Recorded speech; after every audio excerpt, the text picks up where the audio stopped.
we learned about Vince Beagle's injury yesterday.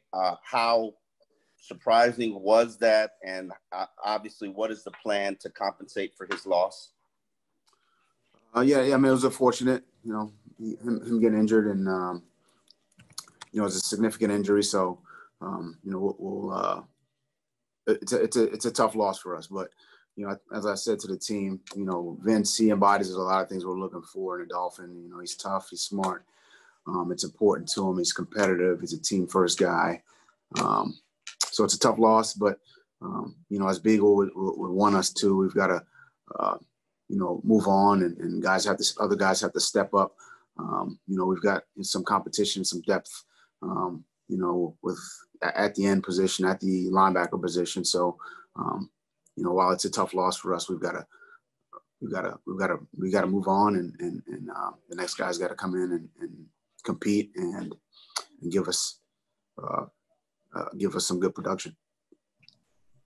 Adam? I noticed Preston Williams yesterday wasn't out there for Elite's team. I didn't know if he was out there at all.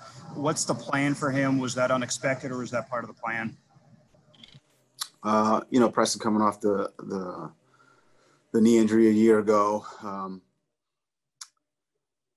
We've got a plan for him.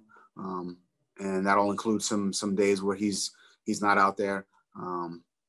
But I expect he'll be out there today, and he's going to get his. You guys may not see him on the field, but he's working, whether it's in the weight room or in the bubble or in the training room. So he's actually obviously always working hard to get back. But from a management standpoint, we want to take care of all our players.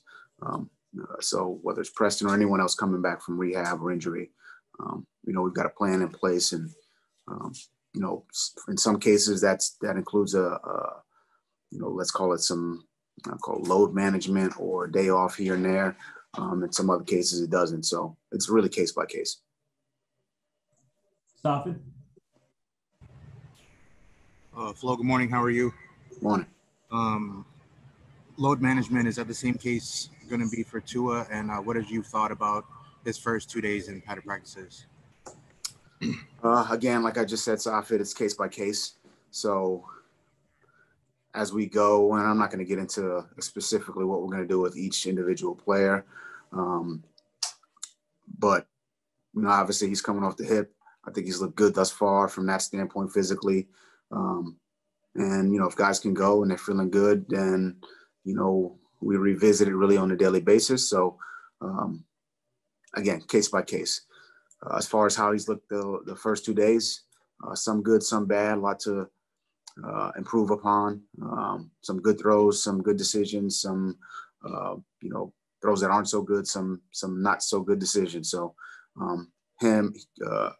Tua, like all the quarterbacks, I mean, we really could probably say the same thing for all of them. And obviously we're evaluating all the quarterbacks and all the players on the roster. A lot of improvement needs to be made, but I'm pleased with all our quarterbacks, as well as a lot of the players that are out there competing now. Cam? Hey Flo, you mentioned it a little bit to Safid's question, but I wanted to ask your view of the other quarterbacks. I know we asked a lot about Tua, but Josh and Fitz, it looked like Josh had a really nice throw the first day. Just kind of wanted to get your gauge of how you've seen them practice, so far. I think all three guys are really competing. It's a new offense, so new terminology, new cadences. But I think they're all kind of picking it up quickly, making good decisions for the most part. I think that's something that we've kind of harped on, is constantly making good decisions, smart decisions, whether it's throwing the ball downfield or checking the ball down, picking up the yardage for a first down. When we get into our 2-minute situations, getting us completions, getting us in the field goal range rather than, going for the big throw.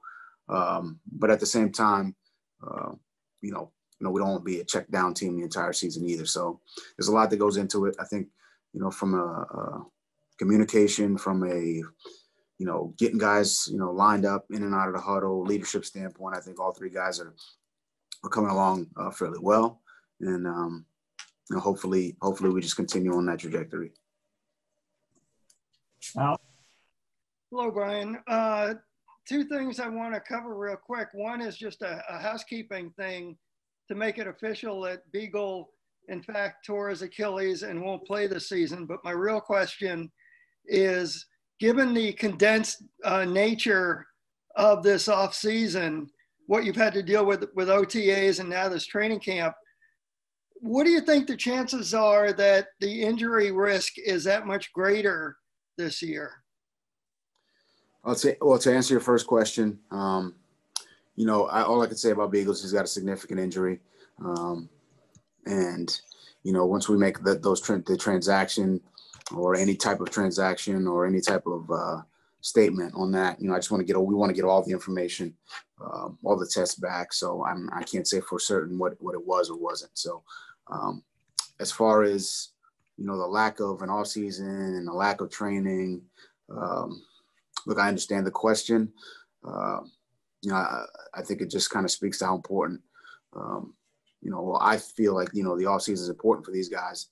Those OTAs, those reps, those, the conditioning of the body, it's important. But, I think our guys, they understood that going in. It's something we harped on during the virtual offseason. We talked to them about it. I think they were diligent as far as trying to work out, trying to stay in condition, trying to lift weights and do all the things necessary to play or to compete in a training camp, an NFL training camp. But injuries happen in this league, and they happen to every team in every training camp, for every team during the season. Nothing's more important than the health of the team. I think every coach in this entire league, or really period, whether it's NFL, college, high school, Pee Wee, the health of the team is critical. But injuries happen. You don't want them to happen. We try to do everything to limit them from happening, from hydrating to stretching to, getting into the training room for preventative exercises and things of that nature.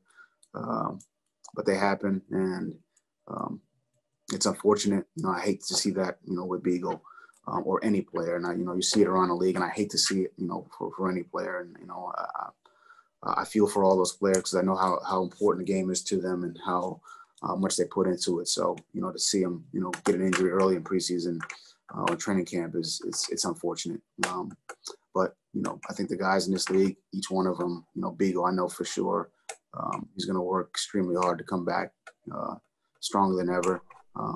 However long it takes for him to get back. I'm sure it's the same with all the other guys across the league. Armando? Coach, you had two veteran wide receivers opt out a week ago or a couple of weeks ago. What are your thoughts about the depth at wide receiver that you have currently based on what you've seen the last couple of days? I've been pleased with that group,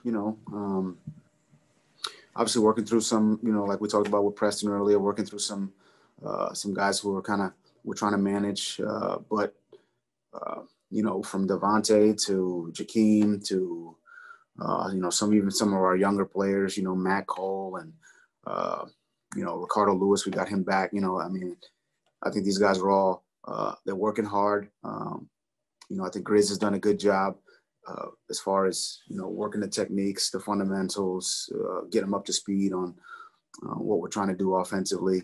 I like the group. I think they understand the importance of blocking in the run game and getting open and catching the football consistently. And we just need to continue to keep working on those things. But, we had the two opt-outs. And again, we were very supportive of both Albert and Allen. But then we brought Chester on and we brought Ricardo on. And I think those guys have done solid so far, but we still got a long way to go. It's still somewhat early. And for those new guys, especially the young guys, getting used to the speed of the NFL, getting used to, Malcolm Perry, Kirk Merritt, Matt Cole, getting used to the speed, getting used to the physicality of the corners in this league. That takes a little getting used to. And I think they're all working through that. But I like the group. It's a tough group. Take a couple more. We'll go to Ruthie. Well, the Patriots announced that there aren't going to be any fans week 1 when you guys play there. I'm just curious your thoughts on playing an NFL game, any football game. It seems like, maybe in the other sports, guys have played games in maybe empty arenas, but in football, these guys have probably never played a game with empty fans. So I'm just curious your thoughts about like playing a game with no one in there. I mean, that'll be very different. I mean, when I was in high school growing up in Brooklyn is it's not a big, football town. So we, I think we maybe had 200, 300, 400 people at the game. So,